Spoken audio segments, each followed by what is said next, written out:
Saudara, satu pengalaman yang dibagikan oleh pendeta Stephen Kahn waktu dia KKR di Rusia, waktu itu komunis berkuasa sehingga mereka tidak bisa acara KKR di luar seperti ini. KKR-nya di gedung-gedung bawah tanah.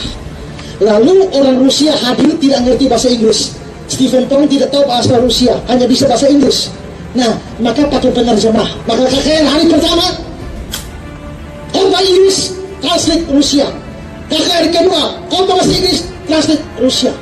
Hari ketiga KKR sudah mau jalan, mau khotbah, tunggu-tunggu penerjemahnya tidak ada. Di mana? Berita datang sudah ditangkap orang komunis. Sekarang khotbah sudah mau mulai. Pak Tong tidak tahu bahasa Rusia, pendengar tidak tahu bahasa Inggris. Apa yang terjadi? Beliau berdoa, Tuhan, apa yang terjadi terjadilah. Saya akan berkhotbah dalam bahasa Inggris. Lalu dia naik mimbar dan dia khotbah dalam bahasa Inggris. Dia begitu khotbah dalam bahasa Inggris, anehnya semua yang dengar ini perhatian sekali. Selesai khotbah, mereka datang pegang tangan dan mereka bilang, Pak Tong, kalau tahu Bapak bisa bahasa Rusia sebagus ini, hari pertama kedua tidak perlu penerjemah. Pertama yang terjadi, berarti dia berkhotbah dalam bahasa Inggris, tapi yang didengar itu bahasa Rusia. Nah, saya percaya pengalaman seperti itu lebih cocok dengan pengalaman para rasul di Kisah pasal 2 daripada bahasa roh yang hanya itu tidak ada arti sama sekali. Ya.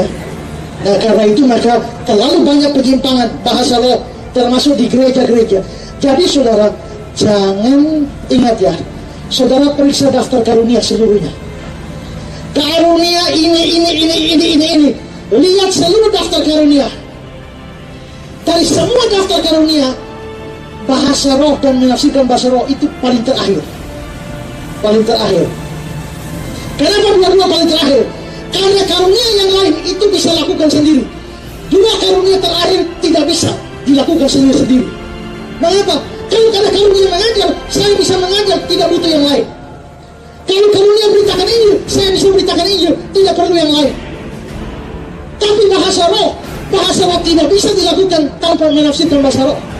Tapi menafsirkan bahasa roh tidak bisa kalau tidak ada bahasa roh. Kalau tidak ada bahasa roh, kalau tafsirat. Maka dua karunia ini itu berdempet dan diletakkan pada urutan yang paling akhir. Yang diletakkan pada urutan paling akhir artinya karunia yang paling tidak penting.